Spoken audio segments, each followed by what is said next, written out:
자, 오늘의 제목은 넉넉히 이기느니라. 넉넉히 이기느니라 라는 제목으로 말씀을 증거하도록 하겠습니다.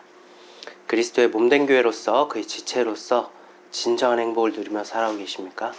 아멘. 성경은 무엇에 대한 이야기일까요? 성경은 온통 예수님에 대한 이야기입니다. 예수님께서는 모든 성경이 자신을 가리키고 있다고 말씀하셨고, 너희에게 이른 말은 육신의 일이 아니라 영이요 생명이라고 말씀하셨습니다. 즉, 성경은 우리의 영을 살리기 위한 예수님의 이야기입니다. 예배란 무엇일까요? 예배는 제사를 드리는 것에서 시작되었죠. 지금도 여전히 제사를 드리는 행위 자체가 예배인 것입니다. 율법에서의 제사는 순결한 번제물에 우리의 죄를 전가시키고 그 짐승을 죽여 번제 드리는 것이 바로 제사이며 예배입니다. 율법으로 정해놓은 제사의 다양성은 허용될 수 없습니다.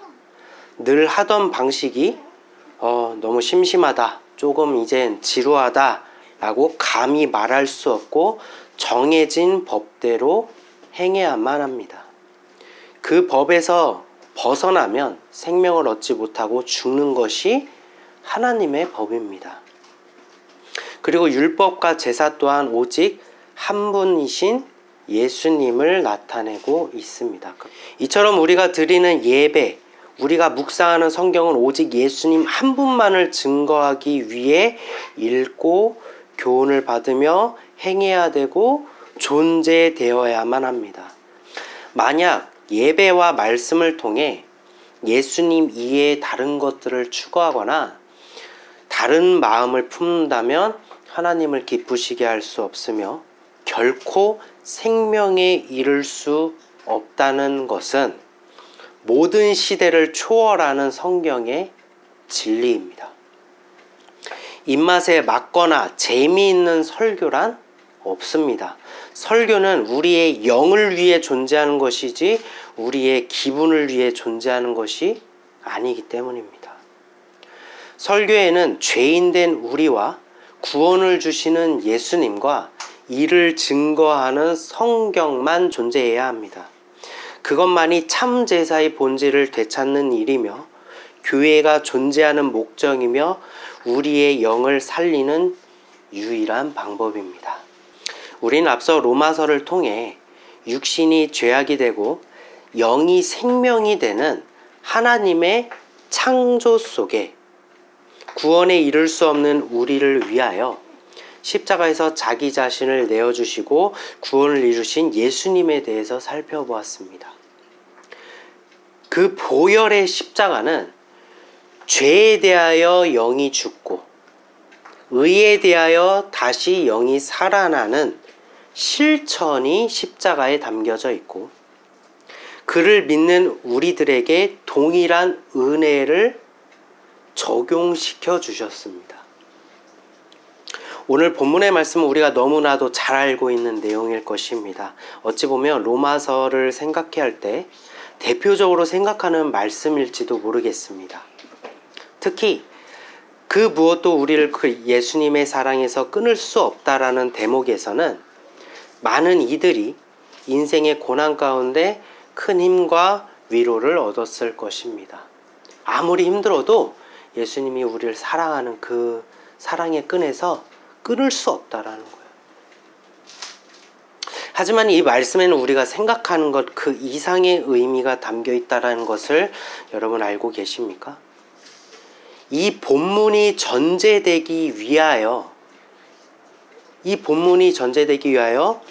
그 이면에는 어떤 스토리와 어떤 이루심이 있었는지를 우리가 함께 살펴본다면 우리는 보다 깊은 십자가의 사랑을 깨달을 수 있을 것입니다. 이 말씀이 왜 우리의 마음을 요동치게 하는지 우리는 깨달을 수 있게 된다는 것입니다. 오늘만큼은 영의 일에 대해서 확실하게 좀 정리를 하고 오늘 본문의 말씀이 의미하는 바가 무엇인지를 정확하게 한번 살펴보고자 합니다. 말씀을 잘 살펴보면서 측량할 수 없는 그 사랑이 우리 마음 가운데 임하기를 소망합니다. 먼저 말씀이 육신이 되어 이 땅에 오신 예수님께서는 공생애를 시작하시기 전 침례를 받으실 때 성령이 비둘기같이 예수님께 임하게 됩니다. 즉 예수님께서 성령을 받으신 거예요. 이후 예수님은 성령의 인도하심으로 광야에서 시험을 받게 되시죠. 왜 시험을 받으셔야만 했습니까? 육신을 입고 계시기 때문입니다. 즉 육신으로 비롯된 죄의 고리, 곧 첫 아담이 받았던 미혹의 고리를 영원히 끊어내시기 위하여 시험을 받으신 것입니다. 그리고 이긴 자가 되어서 마귀가 왕으로 군림하는 세상에 그 성문을 차지하리라는 창세기의 언약을 성취하시기 위하여 예수님께서 그 마귀의 세상의 성문을 차지하시기 위하여 그 언약을 성취하시기 위하여 시험을 받으신 거예요. 그때 예수님은 자신의 능력과 권세로 마귀를 대적하지 않으셨습니다. 온전히 사람의 연약한 육신으로 그러나 하나님의 말씀으로 마귀를 대적하시고 이긴 자가 되셨습니다. 그때의 말씀으로 마귀를 대적하시고 예수님은 이긴 자가 되셨습니다. 그런데 이 이야기는 예수님이 이렇게 해서 죄에 대해서 이기셨다라는 단순한 설정이 아닙니다. 이때부터 시작되는 모든 이야기들의 이면에는 영적인 일들을 성경에서 비유로 감추고 있습니다. 그리고 성경의 대부분의 이야기와 예언서와 예표와 비유는 이 영적인 일에 대한 예언이자 증거입니다. 따라서 비유 속에 감추인 영적인 일들을 알지 못한다라면 우리는 반쪽짜리 성경을 읽고 육신의 교훈으로만 해석하는 오류에 빠지게 된다라는 거예요.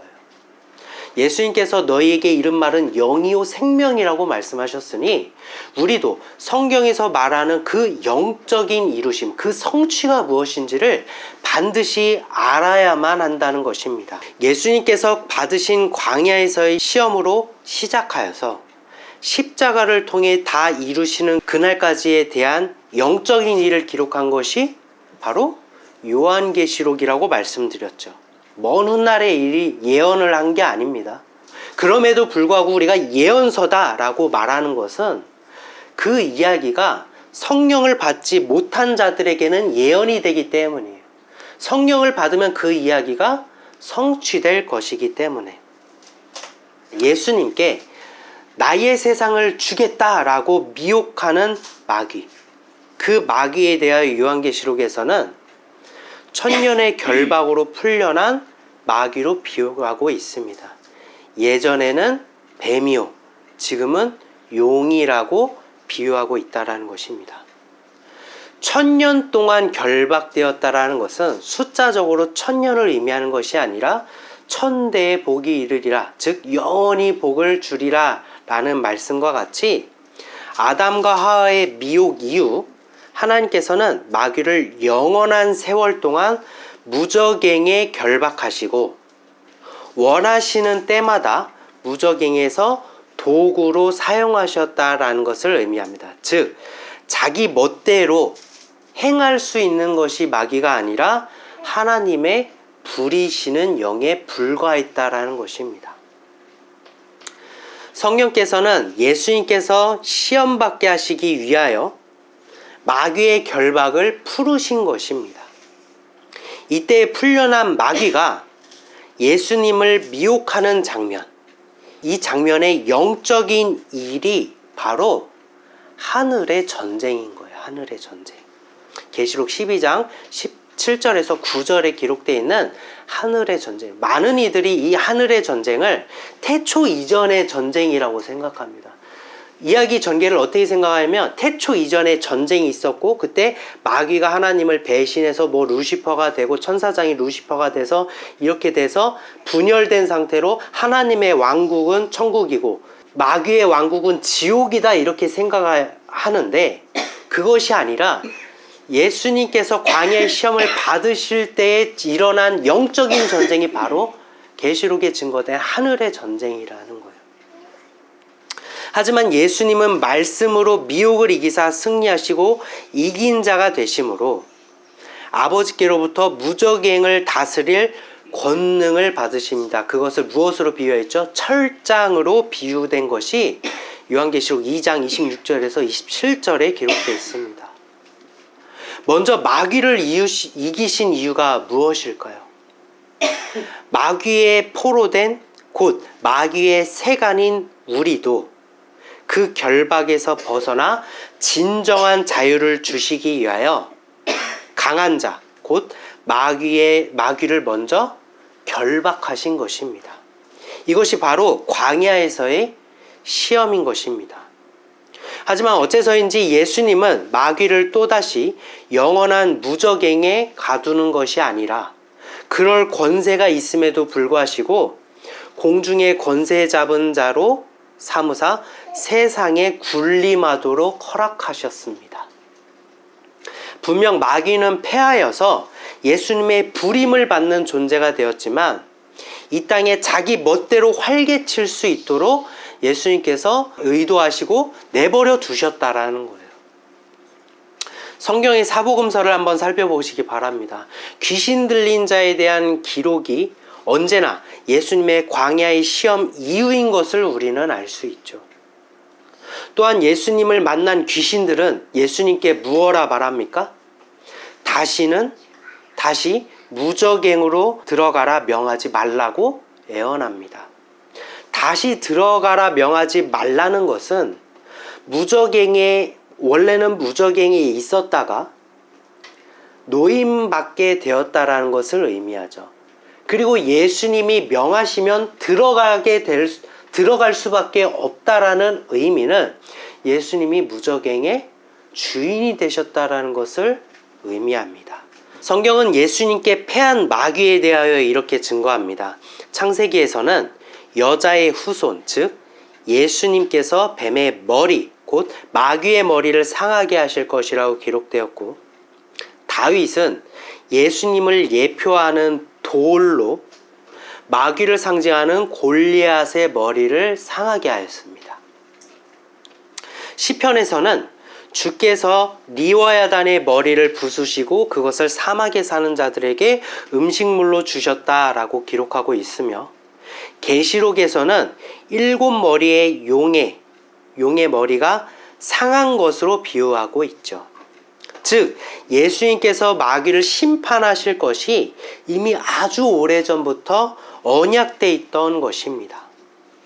그리고 이미 패배하여 머리가 쪼개진 마귀를 우리와 일부러 의도적으로 싸움을 붙이신 것이 바로 에스겔서 38장과 39장에 기록된, 그리고 계시록 20장에 기록된 곡과 마곡의 전쟁입니다. 어떤 세상의 정세를 살펴보고 러시아와 미국이 싸우고 있으니 이 성경이 성취가 아니냐 이런 의미가 아니라 마귀와 우리가 싸우고 있다라는 것을 나타내는 것이 곡과 마곡의 전쟁이라는 거예요. 그래서 찬송가에도 그런 말이 있지 않습니까? 우리들이 싸울 것은 혈기 아니요. 우리들이 싸울 것은 무엇이라고 말하죠? 마귀라고 하잖아요. 마귀. 우리가 대적할 것은 마귀라고 말하잖아요. 그런데 왜 우리와 마귀를 싸움 붙이셨냐 이거예요. 그것은 바로 우리 또한 이긴 자로 만드시기 위함입니다. 계시록 2장부터 3장까지를 한번 살펴보시기 바랍니다. 소아시아 7교회에 말씀하신 내용을 보면 이기는 자만이 하나님의 낙원에 있는 생명나무의 열매를 먹게 될 것이라고 기록하고 있습니다. 그리고 이기는 자만이 둘째 사망의 해를 받지 않게 될 것이라고 말씀하셨습니다. 이기는 자만이 감추인 만나를 얻고 아담이 짐승들의 이름을 지어주시듯 예수로 거듭난 자들에게 예수님께서 새 이름을 주실 것이라고 기록하고 있습니다. 이기는 자만이 만국을 다스릴 권세, 즉 마귀를 철장으로 다스릴 권세를 얻게 될 것이라고 증거하고 있습니다. 이기는 자만이 흰옷을 입고 생명책에서 이름이 지워지지 않는다고 말씀하셨습니다. 이기는 자만이 하나님 나라의 성전의 기둥이 되게 한다고 말씀하셨습니다. 즉 하나님 나라의 지체로서 그의 일부가 되어진다라는 것을 의미합니다. 그래서 포도이신 예수님이 십자가에 달리셨기 때문에 예수님은 자기를 포도나무로 비유하셨고 우리는 무엇이라고 했죠? 너희들도 가지라고 했잖아요. 그의 일부가 되어진다라는 거예요. 이기는 자만이 하늘의 보좌에 앉게 될 것이라고 말씀하셨습니다. 그리고 우리가 이긴 자가 되어야 한다는 것은 이미 오래전부터 성경을 통해 증거되고 있습니다. 너희도 이긴 자가 되어라. 무엇으로 나타내고 있죠? 이스라엘이 가나안 땅을 정복하는 것이 바로 이긴 자가 되라는 것을 아주 오래전부터 나타내고 계셨다라는 거예요. 그들은 하나님과 함께였지만 하나님을 믿지 않고 마귀를 상징하는 가나안을 우리는 메뚜기에 불과해요라면서 이길 수 없다라고 여겼습니다. 그래서 여호수아와 갈렙을 제외한 지파는 하나님의 기업의 땅에 들어가지 못했습니다. 이긴 자가 되지 못했기 때문이에요. 문화의 비유를 한번 살펴보십시오. 문화의 비유에서 고을을 차지하라고 말씀하신 것도 바로 이긴 자가 되어서 하나님 나라를 차지하는 백성을 말합니다. 그래서 저도 고을을 차지하고 여러분도 성령을 받아 고을을 차지하면 이렇게 차지하고 저렇게 차지하면서 하나님 나라가 점점 확장되는 것입니다. 하지만 마귀가 예수님께 패하였다고 하나 그것은 예수님의 승리인 것이지 우리는 여전히 죄인이 되어 여전히 율법의 정죄를 받고 우리는 마귀보다 연약한 존재입니다. 머리가 깨어졌다라고 하더라도 우리가 마귀를 이길 수 없다라는 거예요. 또한 마귀는 율법을 명분 삼아서 우리를 더욱 죄악되게 하고 짓누르고 수치스럽게 만듭니다. 우리가 어떻게 이긴 자가 될 수 있을까요? 예수님의 승리하심이 곧 마귀에 포로된 우리의 승리가 되기 위해선 즉 이기신 예수님의 이루심이 죄인된 나에게도 성취되기 위해선 연합의 표적이 필요합니다.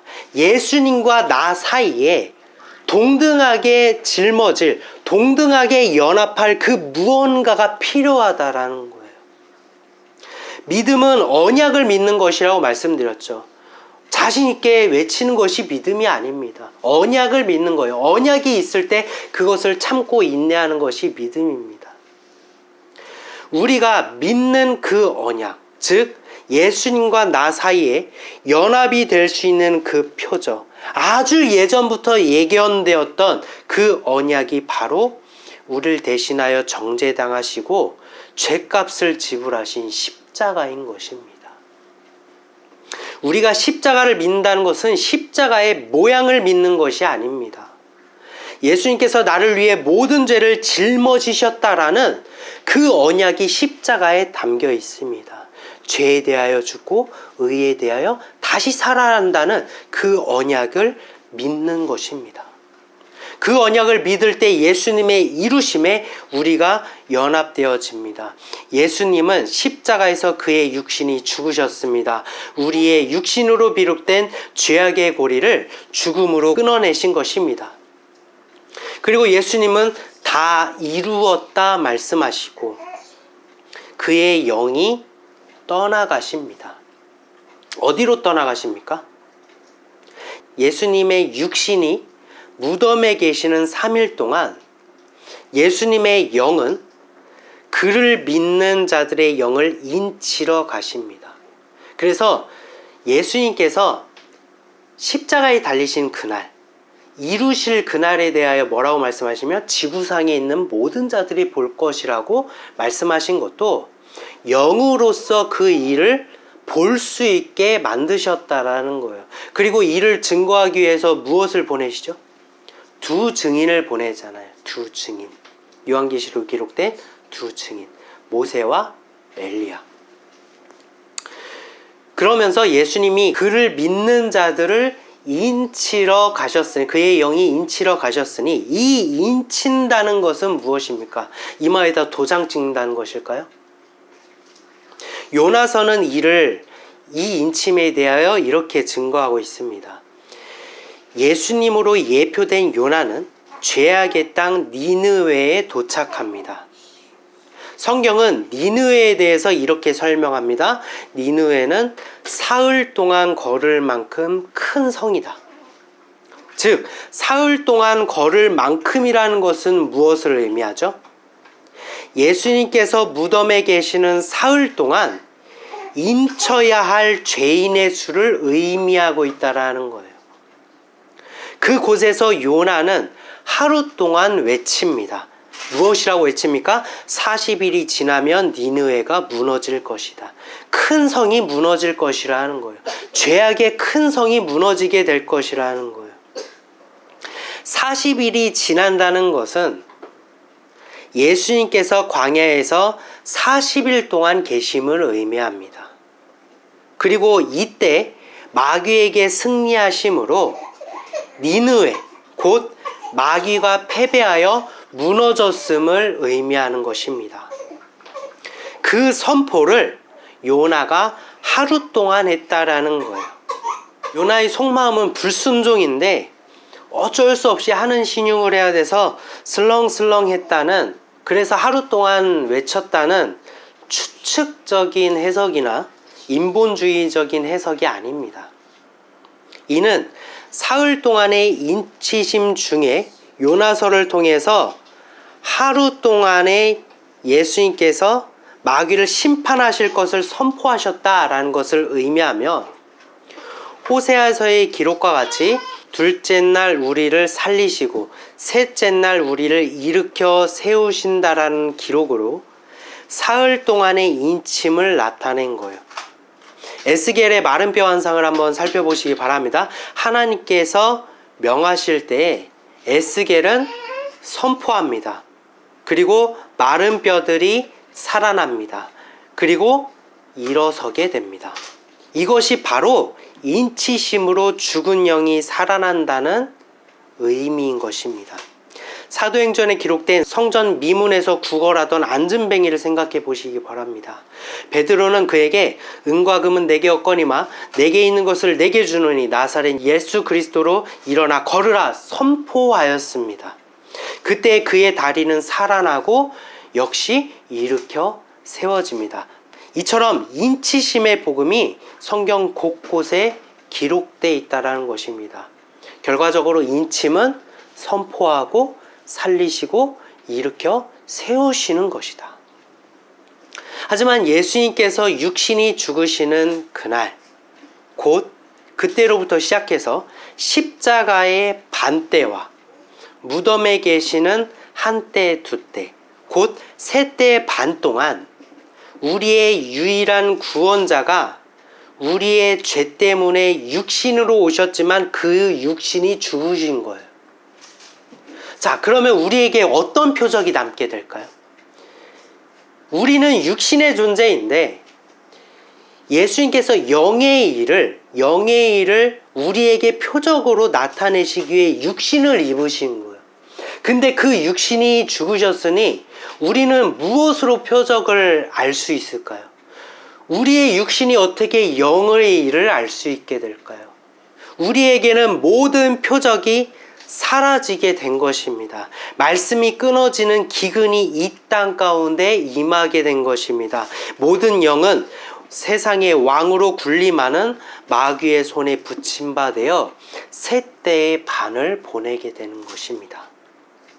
그러나 마귀는 분명히 넘지 말아야 할 선이 정해져 있었습니다. 그것은 바로 믿는 자들의 영은 인침을 받기까지 괴롭게만 할 뿐 해할 수 없다는 명령이 계시록 9장에 기록되어 있죠.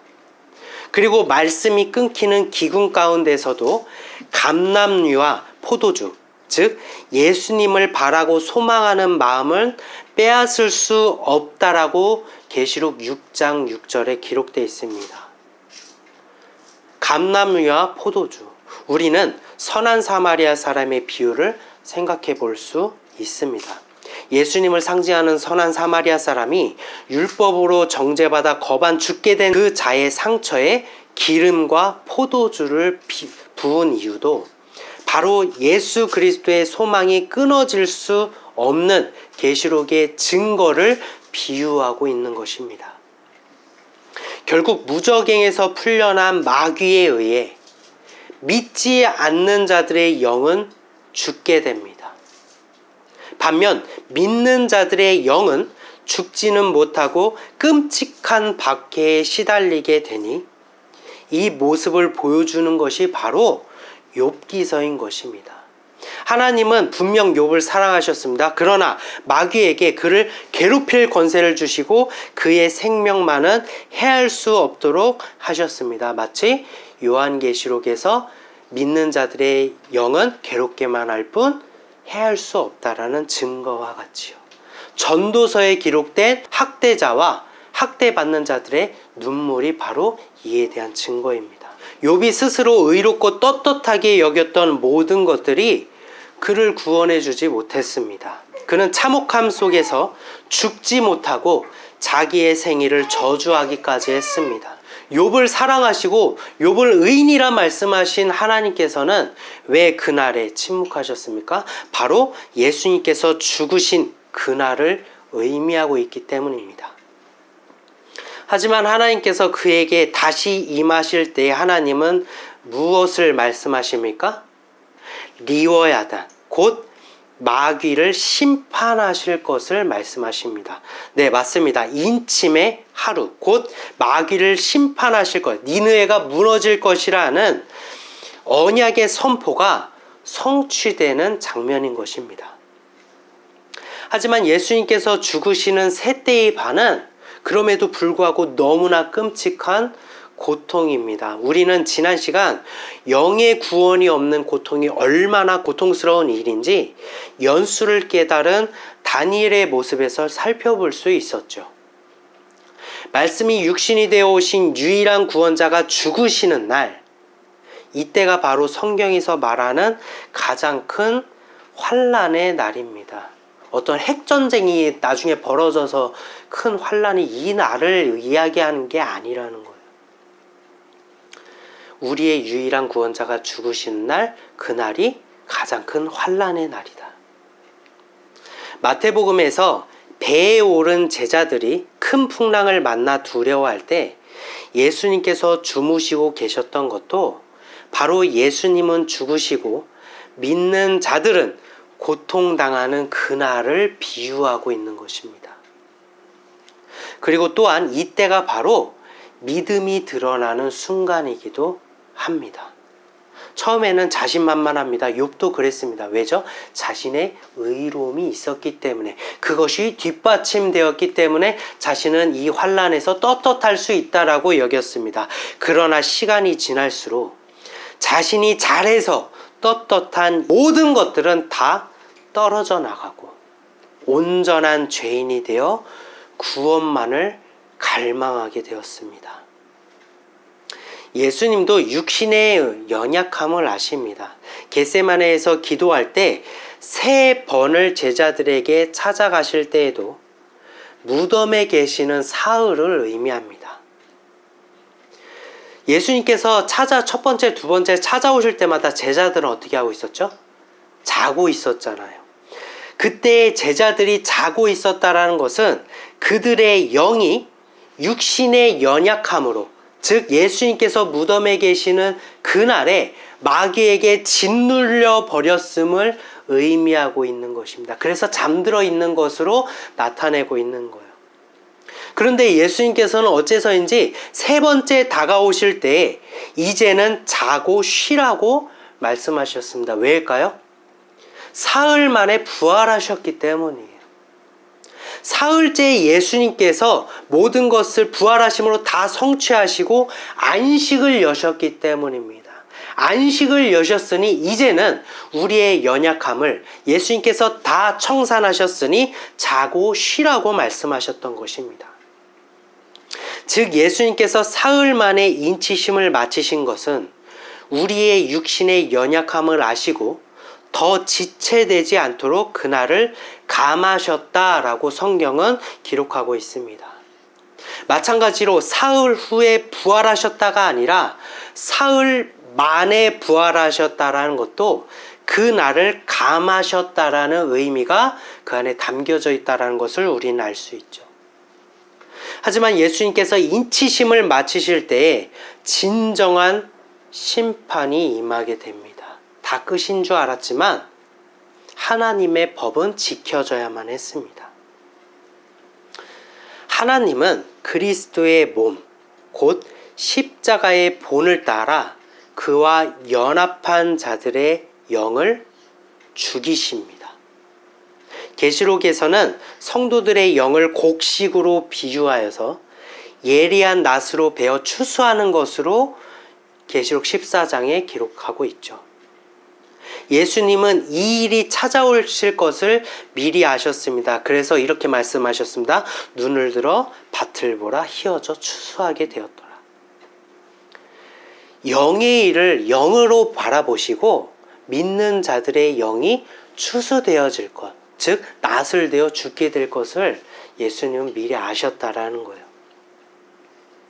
이것은 아주 오래전부터 예견된 언약이었습니다. 이 때문에 베어지는 죽음으로 추수, 곧 하나님의 소유가 되는 구원의 언약, 이것이 바로 할례의 언약이라고 말씀드렸죠. 그렇게 그날에 예수님을 믿고 보혈의 십자가에 연합한 자들의 영이 죽어버린 것입니다. 마귀에게 고통당하는 것, 이것을 인내하는 것이 전부인 줄 알았는데 영이 죽어버린 거예요. 그리고 이어 하나님은 우리의 죄 때문에 죄 있는 모양이 되신, 즉 포도이신 예수님의 영도 죽이십니다. 그렇게 믿지 않는 자들의 영은 마귀에 의해 죽임을 당하게 되었고, 하지만 그것도 하나님의 손에서 나온 계획이고, 믿는 자들과 예수님의 영 또한 하나님에 의해 죽임을 당하게 된 것도 결국 하나님의 손에서 나온 것. 태초 이전부터 구원을 이루시기 위해 한 분이신 하나님의 손에서 나온 계획임을 계시록 9장을 통해서 증거하고 있습니다. 하지만 예수님은 순종하시고 계명을 지키셨기 때문에 아버지는 아들의 영을 살리십니다. 그리고 그의 의로움과 그의 믿음에 연합된 우리의 영도 그리스도의 믿음에 숨겨져, 그리스도의 의에 숨겨져, 모세가 반석의 틈에 숨겨져서 하나님의 뒷모습을 봐도 죽지 않은 것처럼 예수에 숨겨져 우리의 영도 소생되어 구원에 이르게 됩니다. 이것이 바로 첫 열매인 것입니다. 즉 죄의 삭슨 사망이란 하나님의 법과 믿음으로 구원에 이른다는 의의 법 모두가 성취된 놀라운 지혜가 바로 십자가의 사건이라는 거예요. 누구의 공로입니까? 죄의 삭슬 감당하심도 의의 생명도 오직 예수님 홀로 다 이루신 것입니다. 따라서 지금 모든 영은 다 죽어있는 상태입니다. 지난날 예수님의 인치심을 받은 자들이 죽었으나 사망의 권세에 매이지 않고 소생되어 구원에 이른 것과 같이 오늘날에도 동일한 복음이 적용되고 있습니다. 우리의 영은 지금 죽어있고 우리를 인치시고 둘째 사망의 해를 입지 않게 하시고 소생시키시고 구원에 이를 수 있는 성취가 우리에게 찾아와야만 합니다. 그분이 바로 누구입니까? 동일한 복음이라고 했잖아요. 바로 예수 그리스도, 그리스도의 영이신 성령이 나와 연합되어져야만 합니다. 이 느낌으로 오늘 본문의 말씀을 우리는 묵상할 수 있습니다. 본문의 말씀 31절에서 32절입니다. 그런즉 이 일에 대하여 우리가 무슨 말을 하리요? 만일 하나님이 우리를 위하시면 누가 우리를 대적하리요? 자기 아들을 아끼지 아니하시고 우리 모든 사람을 위하여 내주신 이가 어찌 그 아들과 함께 모든 것을 우리에게 주시지 아니하겠느냐. 아멘. 하나님께서 우리를 위하신다는 것은 우리를 구원하시기 위하여 예수 그리스도를 우리에게 주셨음을 의미합니다. 그 예수님은 이미 승리하신 이긴 자이시니 우리가 그와 연합하면 그 어떤 사탄의 권세도 우리를 대적할 수 없음을 의미합니다. 하나님은 자기 아들 곧 예수님을 우리에게 내어주심으로 그의 사랑을 확증하셨습니다. 그 예수 안에 미혹의 승리가 있고 그 예수 안에 마귀의 심판이 있으며 그 예수 안에 죄의 문제의 해결이 있고 그 예수 안에 우리를 향한 오래 참음이 있고 그 예수 안에 온유함과 시기하지 않음과 자랑하지 않음과 교만하지 않음과 무례히 행치 아니함과 자기의 유익을 구하지 아니함과 성내지 아니함과 악한 것을 생각하지 아니함과 불의를 기뻐하지 아니함과 진리를 기뻐하는 것과 모든 것을 참음과 모든 것을 믿음과 모든 것을 바라는 것과 모든 것을 견디는 사랑이 바로 예수 그리스도의 십자가에 있습니다. 다 이루신 예수 그리스도 그 자체를 주시는 것, 바로 그리스도의 영이신 성령을 우리에게 주시는 것입니다. 여러분에게 이미 다 주셨다라는 거예요. 33절에서 34절입니다.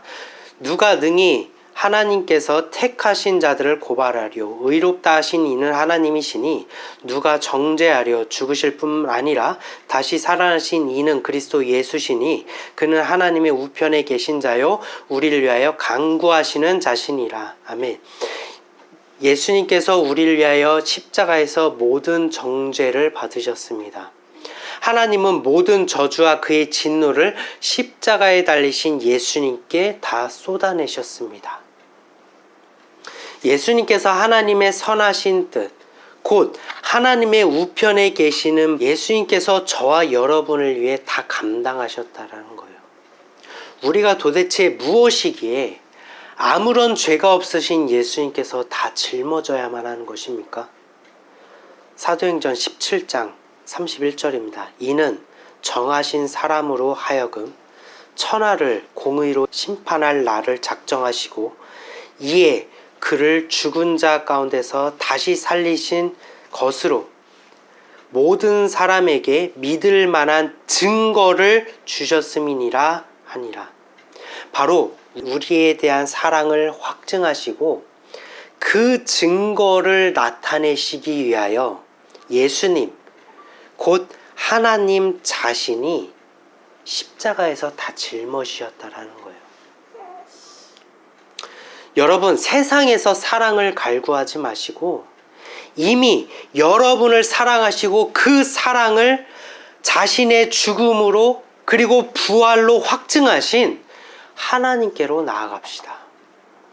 그 사랑은 여러분에게 무언가를 요구하는 조건부적인 사랑이 아닙니다. 세상의 사랑이 아닙니다. 전적인 사랑입니다. 오로지 나에게로만 향하고 나에게로만 쏟아지는 사랑입니다. 예수님께는 모든 진노를 다 부으셨는데 여러분에게는 모든 사랑을 다 부으셨다라는 거예요. 35절에서 39절입니다. 누가 우리를 그리스도의 사랑에서 끊으리요? 환난이나 공고나 박해나 기근이나 적신이나 위험이나 칼이랴. 기록된 바 우리가 종일 주를 위하여 죽임을 당하게 되며 도살당할 양같이 여김을 받았나이다 함과 같으니라. 그러나 이 모든 일을 우리를 사랑하신 이로 말미암아 우리가 넉넉히 이기느니라. 내가 확신하노니 사망이나 생명이나 천사들이나 권세자들이나 현재일이나 장래일이나 능력이나 높음이나 깊음이나 다른 어떤 피조물이라도 우리 주 그리스도 예수 안에 있는 하나님의 사랑에서 끊을 수 없으리라. 아멘. 비록 유일한 구원자가 죽으시는 큰 환난도 있었고 마귀의 손에 붙임받은 박해도 있었으며 말씀이 끊어지는 기근도 있었고 율법으로 정죄받아 발가벗겨지는 수치와 죄에 대하여 죽어야만 하는 사망의 위험과 칼도 있었지만 죄와 사망의 권세를 이기시고 부활하신 예수 그리스도와 함께라면 우리의 모든 괴로움과 고난 우리는 다 이겨낼 수 있는 것입니다. 저도 이 자리에서 여러분께 확신 있게 말씀드립니다. 그 무엇도 우리를 예수 안에 있는 하나님의 사랑에서 끊을 수 없습니다. 여러분 안에 성령이 거하시면 그 무엇도 그리스도의 손에서 여러분을 빼앗을 자가 없습니다. 그 어떤 사탄 마귀의 권세도 주를 향한 우리의 마음을 빼앗을 수 없습니다. 우리는 절대로 흔들리지 않을 것입니다. 내 안에 계시는 성령이 이미 이긴 자가 되시고 다 성취하신 예수님이시기 때문입니다. 그 성령은 내가 엇나간다라면 머리부터 발끝까지 나를 매질하시고 징계하시면서까지, 그리고 나를 찢으시고 다시 싸매시면서까지 반드시 여러분을 반드시 구원할 것이기 때문입니다. 오직 예수 그리스도로, 오직 한 분이신 성령으로 날마다 승리하시는 성도 여러분이 되시길 소망합니다. 잠시 기도한 시간 갖도록